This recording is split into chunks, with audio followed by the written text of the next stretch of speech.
Thank you so much for deciding to join me today. Sit back and relax because today I'm going to share with you things about happiness that are just unbelievable to say the least. What is consciousness? What is the thing that you perceive as you? What is it? Where did it come from?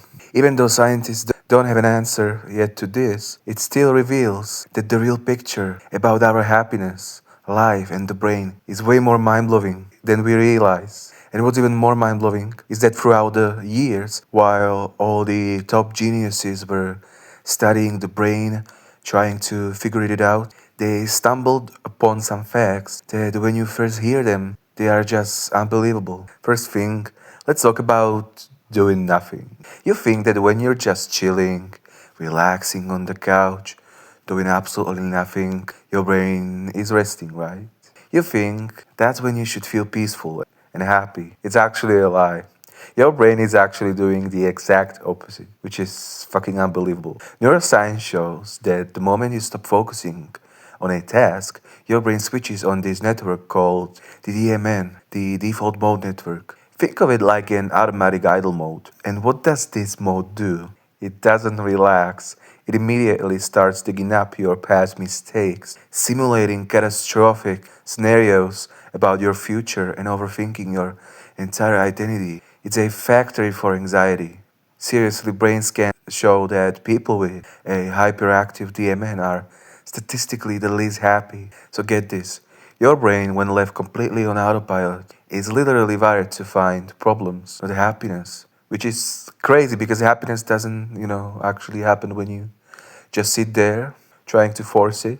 It happens when you turn that network off by being deeply lost in a task, in a state of flow, creating something, focusing on a conversation, movie, or a task. Because, look, I didn't know what to create. I couldn't come up with an idea.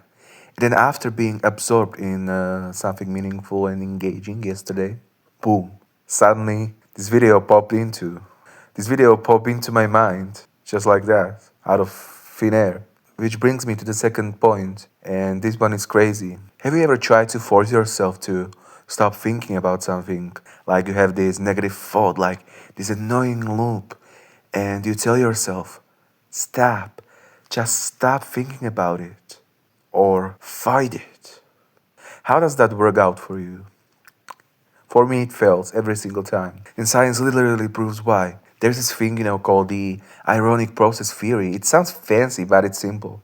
When you try to force a thought out of your brain has to constantly monitor your subconscious to check if you're still thinking about it. Do you see the paradox here? To make sure you aren't thinking about the white bear, your brain has to constantly keep looking for the white bear. By fighting the thought, you are giving it basically the highest priority in your mind. You are basically feeding it energy. The more you fight, the more you lose. You cannot win a fist fight with your own thoughts. You just have to let them pass through like clouds, which is just crazy. But I always observe that whenever I try to fight my thoughts harder, figure them out so they're peaceful, it got way worse. But then after being absorbed into something else, for example, an idea or new point of view, always just came in, just like that. From the outside, it feels like our thoughts control our emotions. It makes total sense. But what if I told you that the intensity of the thoughts, the color of how you perceive certain things in your life, is affected by a huge part by this superpower in your brain which is called interoception. Having low blood sugar, lack of fresh air, shallow breathing, lack of magnesium, poor environment, imbalanced hormones, something wrong with your gut, lower potassium, higher blood pressure, or higher heart rate, muscle fatigue. You would normally think that, oh, these are just some things about our physical health, etc. But what if I told you that these things provide immense fuel for our thoughts, emotions, happiness, etc. They affect the way how we interpret situations in life, how much we think about them, how they feel inside. Let's say something in your body is off. Your brain won't tell you, oh, look, I have imbalanced hormones or lack of fresh air. It will start to brainstorm your situations and try to think about them in the most negative way, convincing you that your life is literally falling apart to pieces. It does it to alarm you that they signal in the bodies of. But like, who the heck should realize it this way? And of course, situations and things, etc. Of course, they change how we feel and think, etc. I never said in my life they don't, but a huge part of how you do it, a huge puzzle behind it is interception, you know. And like, what the hell? Another fun fact. We all grew up believing dopamine is the pleasure chemical. Like, you get a hit of dopamine when you win, when you get the money, when you eat the food. Scientists literally put sensors in brains to test this. And they found out we were completely wrong. Dopamine is not the chemical of pleasure or satisfaction. It is the chemical of anticipation.